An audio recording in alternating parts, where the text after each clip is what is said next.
আসসালামু আলাইকুম। দর্শক, কথা বলছিলাম ইনকিলাব মঞ্চের আহ্বায়ক শরীফ ওসমান হাদিকে নিয়ে। আপনারা জানেন যে গত শুক্রবার 12 ডিসেম্বর 2025 জুম্মার নামাজের পরপর তিনি যখন নির্বাচনী প্রচারণার জন্য তার সাথীদেরকে নিয়ে একটি অটো রিক্সা যোগে যাচ্ছিলেন, তখনই তার পিছন থেকে একটি হুন্ডারে দুজন দুষ্কৃতকারী সন্ত্রাসী এসে খুব কাছে থেকে গুলি করে পালিয়ে যায়।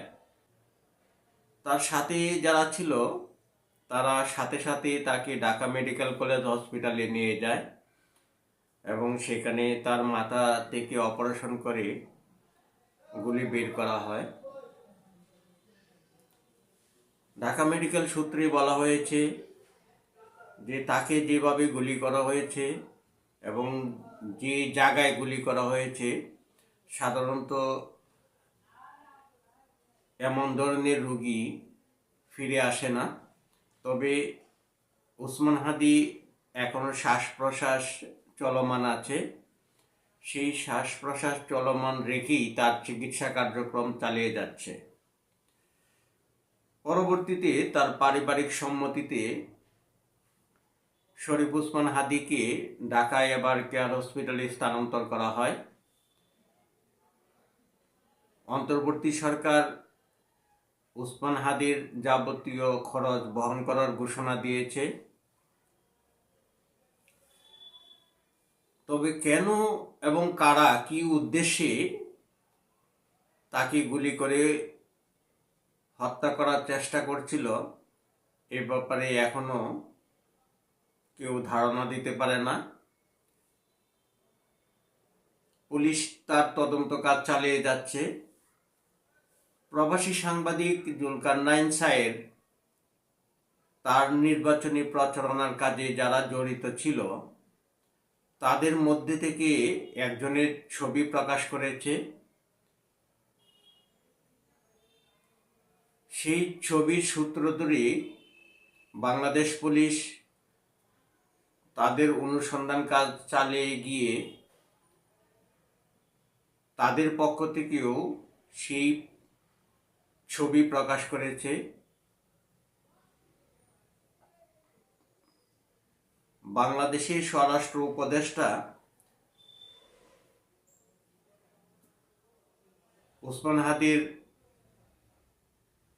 ঘাতককে ধরিয়ে দেওয়ার জন্য 50 লক্ষ টাকা পুরস্কার ঘোষণা করেছে। তবে আপনারা জানেন যে এই অন্তর্বর্তী সরকার আগামী ফেব্রুয়ারিতে, অর্থাৎ 2026 সালের ফেব্রুয়ারিতে নির্বাচন অনুষ্ঠানের জন্য তফসিল ঘোষণা করেছে। ঠিক এই মুহূর্তে কে বা কারা এবং কি উদ্দেশ্যে ওসমান হাদিকে হত্যা করতে চেয়েছিল তা পুলিশের তদন্তে বের হয়ে আসবে বলে বলা হচ্ছে। জনাব ওসমান হাদি ঢাকা 8 আসনে নির্বাচনের জন্য প্রচারণার কাজ চালিয়ে যাচ্ছিলেন এবং উক্ত আসন থেকে বিএনপি থেকে মির্জা আব্বাস তার নির্বাচনী প্রচার কাজ চালিয়ে যাচ্ছেন।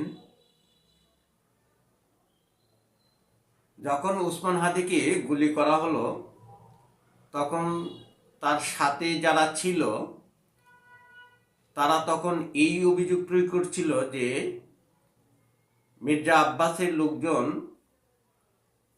ওসমান হাদিকে গুলি করেছে। পরবর্তীতে মির্জা আব্বাস যখন ওসমান হাদিকে ঢাকা মেডিকেল কলেজে হসপিটালে দেখতে গেল তখন তার অনুসারীরা তাকে বাধা দিচ্ছিল এবং ভুয়া ভুয়া বলে ধ্বনি তুলছিল। তো আজকে এমন অবস্থায় এসে, যেহেতু আগামী ফেব্রুয়ারিতে নির্বাচন এবং 11 তারিখে তফসিল ঘোষণা করলো, 12 তারিখেই ওসমান হাদিকে হত্যার উদ্দেশ্যে গুলি করলো। আপনারা জানেন যে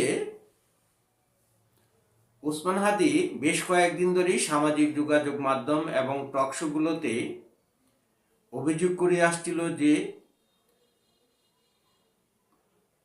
পার্শ্ববর্তী দেশ ভারতের একটি নাম্বার থেকে বা বিভিন্ন নাম্বার থেকে হত্যার উদ্দেশ্যে তাকে হুমকি দিয়ে যাচ্ছিল।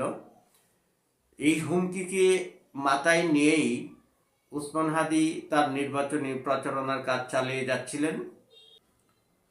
যেহেতু এখন ওসমান হাদিকে গুলি করা হলো, সামনে যে ফেব্রুয়ারিতে নির্বাচন, সেই নির্বাচন কতটুকু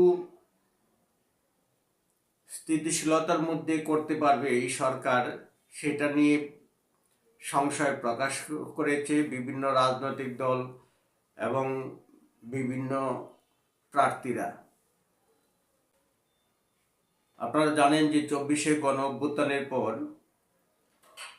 অন্তর্বর্তী সরকার ডক্টর মোহাম্মদ ইউনূস নির্বাহী আদেশে আওয়ামী লীগকে নিষিদ্ধ করে রেখেছে এবং সেই জায়গা থেকে আওয়ামী লীগও নির্বাচন বানচালের জন্য চেষ্টা করে যাচ্ছে।